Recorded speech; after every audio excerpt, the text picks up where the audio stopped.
Namasté mes flammes, j'espère que vous allez bien. Alors aujourd'hui, je vous propose la vidéo de la semaine du 7 octobre, c'est ça. En sachant que le 8, il y a une pleine lune qui est en taureau. Mais bon, ça, j'essaierai de vous faire une vidéo là-dessus. Les énergies de la semaine commencent comme... pour beaucoup, elles sont assez lourdes, elles commencent à se radoucir parce qu'il y a beaucoup de libérations karmiques, et plus on fait des libérations karmiques, plus on libère aussi les énergies et on adoucit les énergies du collectif, puisque on est moins dans la souffrance, on est plus dans la paix et on va vers l'harmonie. Donc en même temps, on tire le collectif vers l'harmonie. Mais il y a encore beaucoup de blocages, beaucoup de traumas, beaucoup de mémoires karmiques qui remontent à la surface, et c'est ce qui aujourd'hui fait que dans la matière, c'est un peu la catastrophe au niveau des relations, mais pas que d'ailleurs, au niveau aussi de la santé physique ou mentale, de ce qui est aussi au niveau professionnel, au niveau financier. Donc c'est un peu le tourment dans tous les domaines de notre vie. Donc on va voir avec le tarot flamme jumelle les énergies générales de la semaine qui sont tombées. Donc ça va, c'est l'amour inconditionnel. Et derrière, nous avons les choses cachées. Alors, qu'est-ce que ça nous dit cette carte? Derrière, nous avons la connexion des chakras. Voilà, on le met là. Donc, qu'est-ce que ça nous dit? Ça nous dit, cette carte, qu'aujourd'hui, on va être tous dans la vérité, mais que ce soit dans notre vérité, dans la vérité de la relation, dans la vérité du lien, dans la vérité de qui on est, dans la vérité de notre place dans ce monde, parce que soit on prend trop de place et on veut être en mode sauveur, et du coup, eh ben, on prend trop de place, on envahit l'espace des gens, on envahit tout l'espace en entier, alors avec du vide, parce que être sauveur à un moment donné, ça vide. Et on peut se mettre aussi en mode victime, et là se replier sur soi-même et ne pas dire les choses, quoi qu'il arrive. Même quand on se met en valeur pour se montrer, on ne se montre pas dans notre vérité. On met des choses, on se fait briller, donc c'est quelque chose qui est bling bling, on va dire. Voilà. Donc en fait, on nous dit bien aujourd'hui, pour que le couple, la relation soit dans cet amour inconditionnel, il faut vraiment bannir tout ce qui n'est pas notre vérité, tout ce qu'on s'est caché à nous-mêmes, parce que là, c'est vraiment les énergies générales. Alors, on ne parle pas du mensonge du masculin, parce que ça sert à rien. On parle de nos choses qu'on se cache à nous-mêmes, parce que féminin ou masculin, on est blindé de choses cachées qui n'arrivent pas à sortir. Et c'est pour ça d'ailleurs que derrière on nous parle de la connexion des chakras. Si on est bloqué au niveau de la matière, si on n'arrive pas à se mettre justement en lumière, si on reste caché, si on ne se montre pas, si on ne sort pas, si on reste planqué derrière sa couette à pleurer, on met le racine en péril. Si on n'accepte pas l'autre dans son entièreté, c'est-à-dire avec ses besoins sexuels, avec nos besoins sexuels, on perd de notre créativité, parce que l'énergie sexuelle, dans l'amour inconditionnel, en fait partie et le comble énormément. Pareil pour l'émotionnel, le chakra, le solaire, si on garde toutes les émotions, on ne traduit plus nos sentiments, parce qu'à un moment donné, les émotions prennent le dessus sur les sentiments, le cœur se ferme, on dit chakra gorge, on dit de la merde, où on n'arrive plus à parler. Et bien sûr, notre ego, que ce soit en croyant que l'on est au-dessus ou en se sentant en dessous, notre ego, notre troisième œil est perturbé, et notre connexion au divin est perturbée à cause de notre ego, qui fait que on se sent soit capable de faire tout seul comme un grand en mode sauveur, je suis un guerrier, ou qu'on se sent, je suis tout minuscule, j'y arriverai pas, parce que pour arriver en haut, je suis trop petit et que j'ai pas la force. Donc voilà. Et ça travaille, ça empêche, ça crée des illusions, et ça augmente les doutes. Et les peurs, bien sûr, puisque quand il y a les doutes, en général, ça crée des peurs. C'est fait pour créer des peurs, les doutes. Donc, on va voir avec le masculin, qu'est-ce qu'on nous dit.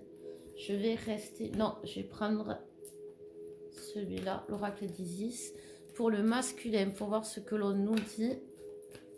Pour le masculin cette semaine, s'il vous plaît, mes guides.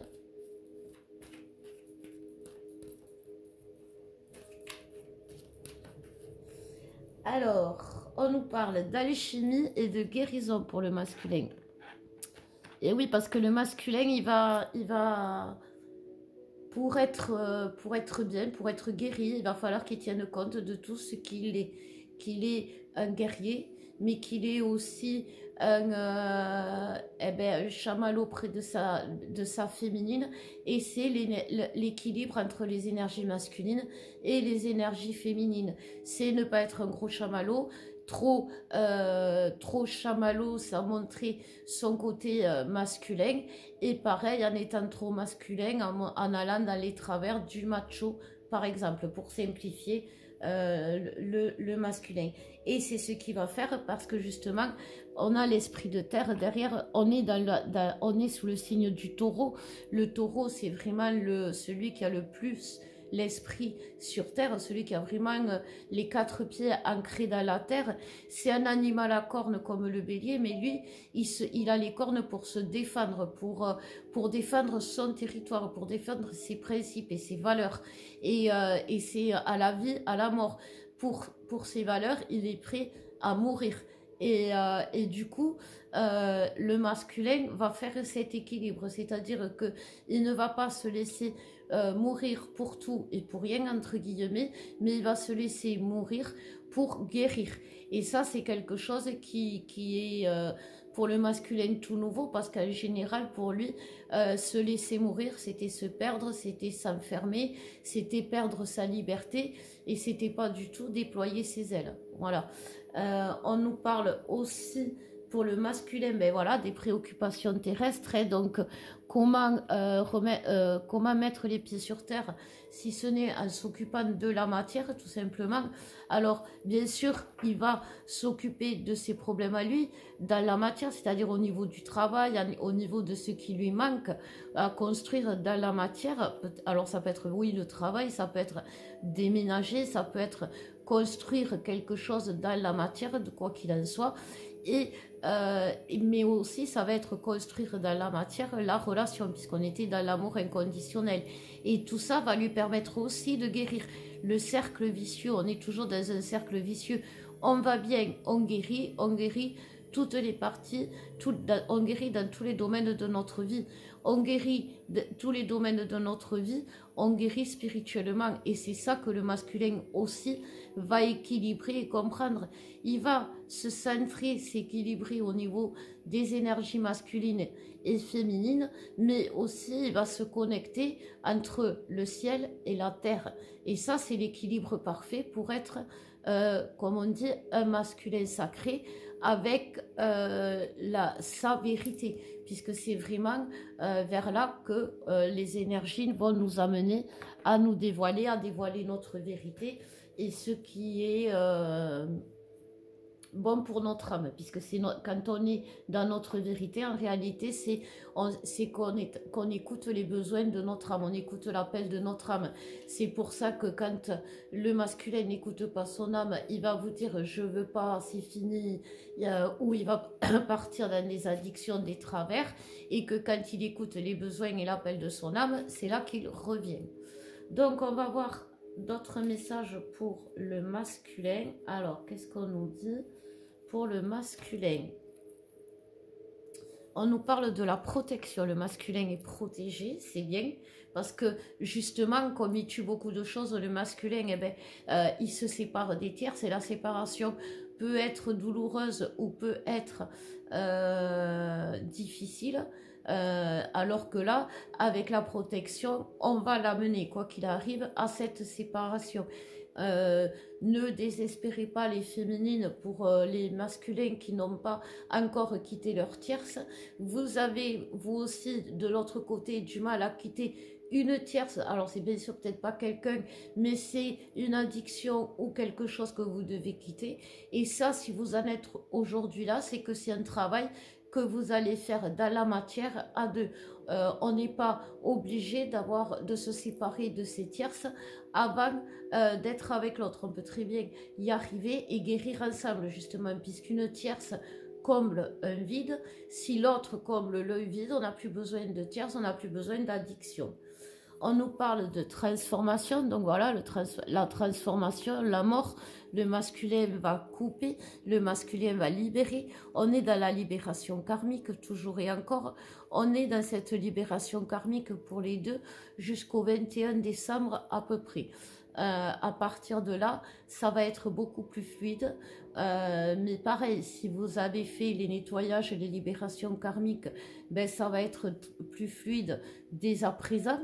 Mais si vous êtes toujours obstiné dans vos certitudes, dans vos illusions et obstiné dans votre c'est à lui ou c'est à elle de revenir, moi je fais plus rien, bien sûr ça va être un peu plus long. Mais quoi qu'il en soit, ça va s'accélérer pour vous, ceux qui n'ont pas fait leur libération karmique, jusqu'en décembre, où là, que vous le vouliez ou non, les séparations, les coupures, les cassures vont se faire. Mais ça va être compliqué d'ici là parce qu'il va y avoir un déséquilibre entre ceux qui auront fait le travail de libération karmique et ceux qui ne l'auront pas fait. Et du coup, ceux qui ne l'auront pas fait se sentiront vraiment très bas, puisque en face, ils auront des gens qui seront vraiment très hauts puisqu'ils se seront libérés. Et ça, c'est pour les deux. Donc du coup, ben, après la transformation, c'est l'illumination. Hein.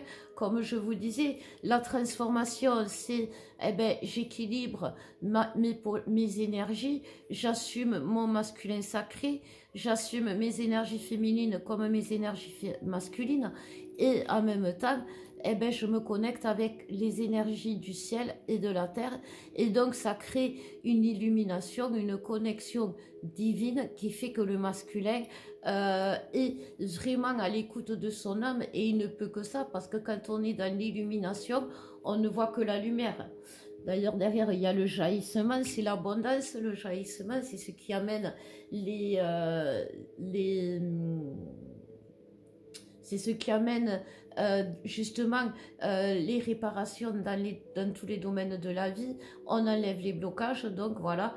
Il y a toujours cette notion de secret qui va être libérée, bien sûr, parce que et derrière, il y a le démon. Alors, moi, j'ai envie de dire que le masculin va ouvrir, va ouvrir la porte à son démon. Parce que le masculin, depuis toujours, il a l'impression qu'en lui vit un terrible démon avec des dents acérées et que s'il ouvre la porte, il peut tuer tout ce qui l'approche. Il fait du mal à tout ce qui l'approche et il détruit tout ce qui l'approche.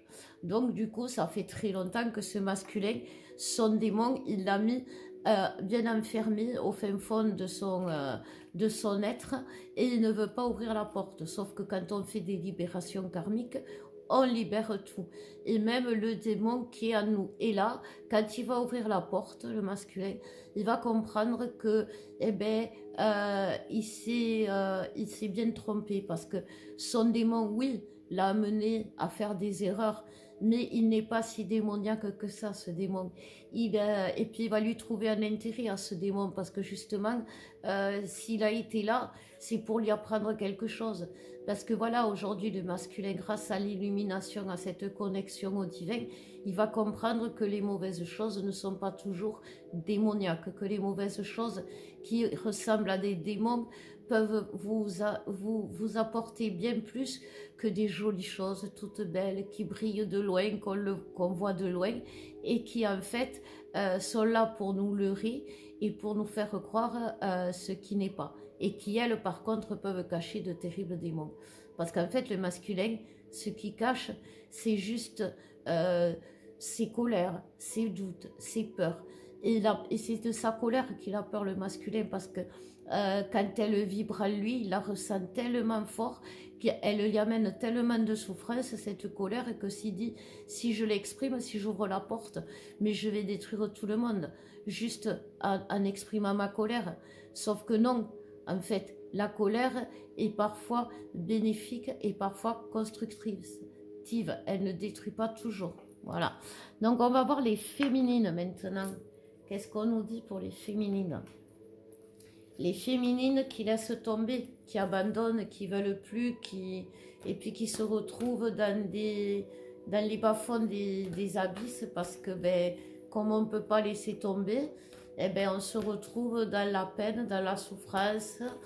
Et du coup, quand on veut laisser tomber, c'est là que l'autre aussi, comme je vous ai expliqué, abandonne. Il ne veut pas continuer.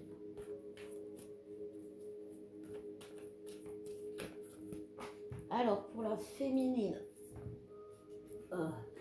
on nous parle de synchronicité. Ah ben oui, alors ça, c'est sûr que vous devez en avoir des synchronicités, surtout si, comme je vous dis, vous niez le lien. Hein, vous ne pouvez pas le nier, vous ne pouvez pas l'oublier, vous ne pouvez que le voir. Et même ceux qui sont conscients et qui le vivent, on en a énormément, hein. Donc ceux qui ne le vivent pas, et ceux qui ne le veulent pas, le vivent encore plus. Il y a les pensées derrière pour la féminine, et bien sûr il y a la colère, parce que pareil, la féminine, elle est en colère parce que ça va pas vite, elle est frustrée parce que les choses ne vont pas vite, et dès qu'il y a quelque chose qui va pas assez vite à son goût, eh ben de suite, elle se révolte, elle trouve ça injuste, c'est toujours à moi que ça arrive, ça prend du temps, j'y arrive pas, et ça c'est quelque chose qui fait que on n'a plus la patience de comprendre les choses. Cette colère, elle vous empêche de comprendre les choses. Comme vous êtes dans cette impatience de tout vouloir, vous ne prenez pas le temps de comprendre les choses, de voir les synchronicités, et du coup votre colère vous amène à faire tout et n'importe quoi. Oui, mais puisqu'il ne revient pas, et bien moi je ne vais pas l'attendre, puisqu'il revient. S'il revient, il a intérêt de s'excuser, parce que s'il ne s'excuse pas, eh bien je ne le reprends pas, sauf qu'il ne va pas s'excuser, il va vouloir coucher avec toi. Donc qu'est-ce qu'on fait? Et que c'est un peu sa manière de s'excuser, puisque c'est sa façon de revenir. Donc, en fait, là, cette colère, elle est là pourquoi? Elle est là pour empêcher le présent de se passer. Et c'est ce que je vous disais. Tant que vous aurez cette colère qui est issue, comme je vous ai expliqué, de karma. Alors, ça peut être les karmas de vie passée, comme les karmas qui sont dus au trauma de cette vie d'aujourd'hui, dans votre enfance, etc., eh bien, qui sont toujours là et qui vous bloquent. Et comme ça vous bloque et que vous ne voyez pas ce que c'est, puisque c'est des karmas, eh bien, ça vous met en colère, ça vous frustre parce que vous ne trouvez pas la solution. Et donc, cette colère, vous la nourrissez en refusant d'être vraiment et de voir les choses. Voilà, et de penser positivement, parce que là, vous avez tout qui vous dit oui, et vous, dans votre colère, tout vous dit non. Donc l'esprit, il est tiraillé entre oui et entre non. Les synchronicités, votre cerveau les a imprimées, mais en même temps, derrière, vous êtes en colère. Donc qu'est-ce qui se dit, votre esprit? Si elle est en colère, c'est qu'il y a quelque chose qui ne va pas. Donc je change les choses. Et donc, du coup, eh ben, il vous amène dans des situations avec des gens, avec des perspectives qui ne vous vont pas. Mais comme votre esprit, ben, quand même, quelque part, il essaye de vous apaiser et qu'il essaye de trouver des solutions avec votre colère et qu'il a l'impression que le lien, l'autre, malgré les signes qu'il vous envoie, vous le refusez, et bien, il dit, peut-être qu'il faut que je lui envoie autre chose. Et tout ça, vous vous mordez la queue. Voilà, comme je vous dis, le cercle vicieux, comme le masculin, vous refusez de voir les synchronicités, vous restez dans la colère, vous vous calmez, vous voyez les synchronicités. Et c'est le cercle vicieux des flammes jumelles, et c'est pour ça qu'on a l'impression de se mordre la queue et d'être toujours bloqué.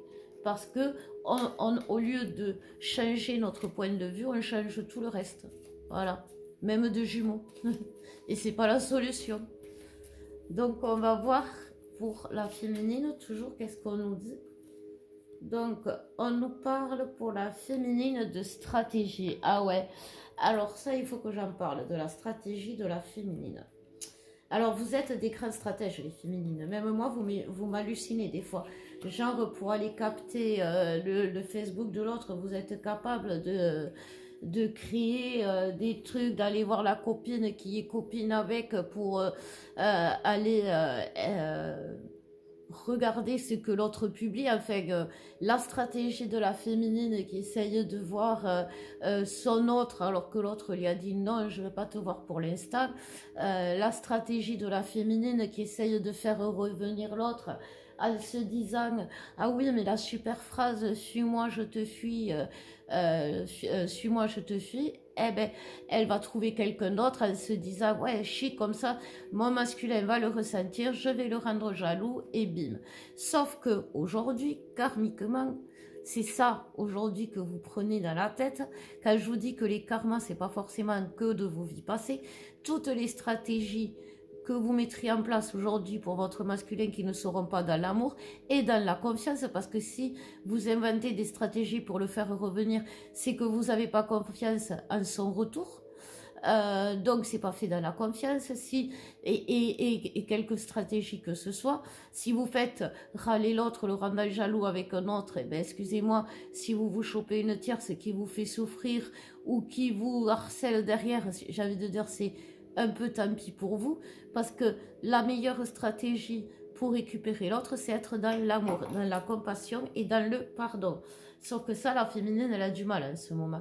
Mais derrière, il y a l'épanouissement. Donc, elle va choisir quand même cette stratégie-là. Elle va aller vers le couple. Et heureusement, parce que sinon, comme je vous disais, vous allez finir par devenir cinglé. Parce que le temps que vous compreniez tout et que vous lâchiez tout, ça va vous perturber, et toujours ça va vous perturber dans la matière, ne l'oubliez pas. Si vous voulez la paix dans la matière, faites la paix avec votre esprit. Sinon, vous n'y arriverez pas. Derrière, on nous parle de la parenté. Et donc voilà, derrière, on nous parle du jeu. Stratégie, jeu, voyez les racines. On va les... Parce que voilà, on parle du mensonge, du masculin. Mais la féminine, elle ment dans sa stratégie. Elle ment parce qu'elle est toujours en train de calculer qu'est-ce que je peux faire pour le faire revenir. Quand il est là, alors est-ce que je peux dire ça ou est-ce que je vais le faire fuir? Est-ce que je peux faire ça? Est-ce qu'il va être d'accord? Est-ce que est-ce que je m'habille comme ça? Oui, ça va. Elle est toujours en train de réfléchir. Sauf que l'amour, c'est pas un jeu. L'amour, c'est pas une stratégie. L'amour, il faut être libre dans l'amour. Il faut gagner sa liberté parce que sinon, on n'a rien. Sinon, on ne peut pas s'accomplir. On ne va pas dans l'accomplissement. Voilà. Dans la complétude, dans l'épanouissement. Et que ce soit de la relation comme de nous-mêmes. Hein. De toute façon, ça commence d'abord par nous-mêmes pour être après dans la relation. Si vous êtes encore dans vos doutes ou votre manque de confiance, l'autre, vous pouvez le laisser attaché sur une chaise pour être sûr qu'il ne va pas vous tromper.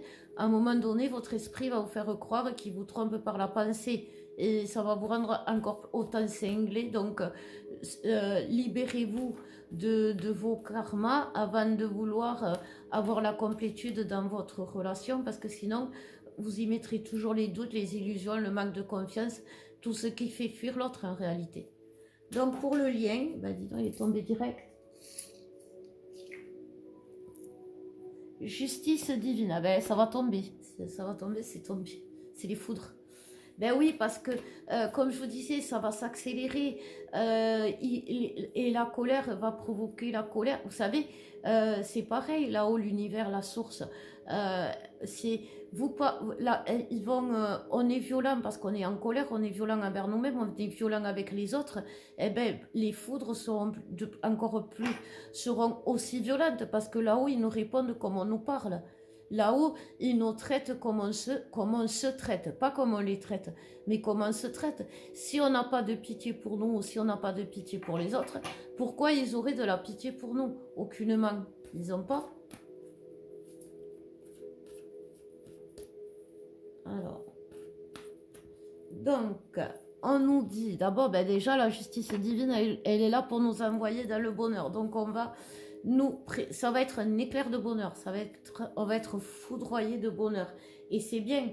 Et c'est bien. Et pourquoi? Parce que c'est l'attirance avec l'autre. Cette attirance qui fait que on va choisir de se laisser attirer, d'écouter notre intuition, de se laisser, d'aller vers ce rapprochement, mais de choisir le bon rapprochement, celui qui fait que on laisse tout tomber, le passé, le futur, parce qu'on ne sait pas comment demain sera fait, et on se concentre sur le présent.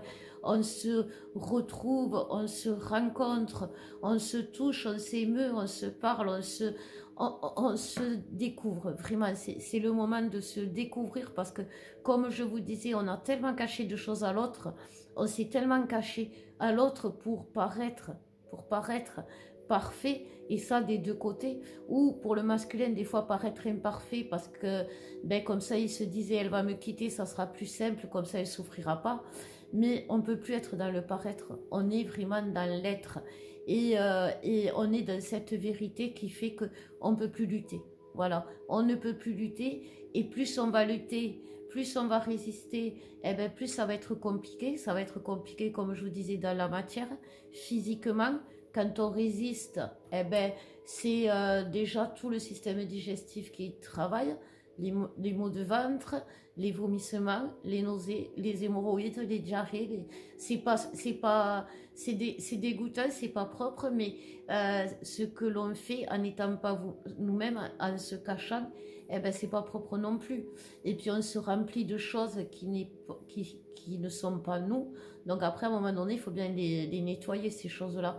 Donc on épure beaucoup physiquement comme ça parce qu'on est dans cette résistance. Dans cette résistance et aussi dans cette impatience de pas, en même temps on veut, mais on veut rien lâcher si l'autre ne lâche rien. Donc c'est assez déroutant pour le corps qui réagit en se bloquant lui-même. Et les intestins, l'estomac, c'est des muscles qui travaillent grâce à un système de réflexes qu'on ne maîtrise pas parce qu'on ne le maîtrise pas. Mais ces réflexes se bloquent à force de nous bloquer nous-mêmes. Ils répondent à nos blocages de cette façon. Et pour faire redémarrer un estomac, un ventre ou un organisme qui a été impacté comme ça, c'est encore plus compliqué. On perd la vitalité aussi, et c'est pour ça que quand on vous dit que les libérations karmiques, faire des méditations pour retrouver sa zénitude, se reposer, changer, aller dans la nature, tout ça c'est positif pour vous parce qu'à un moment donné, votre corps en a besoin et ça libère votre esprit aussi. Donc voilà, écoutez, j'espère que ce sera des foudres de bonheur, hein, et je vous le souhaite en tout cas, mes flammes, je vous souhaite une très belle semaine. Je vous dis à bientôt, je vous aime.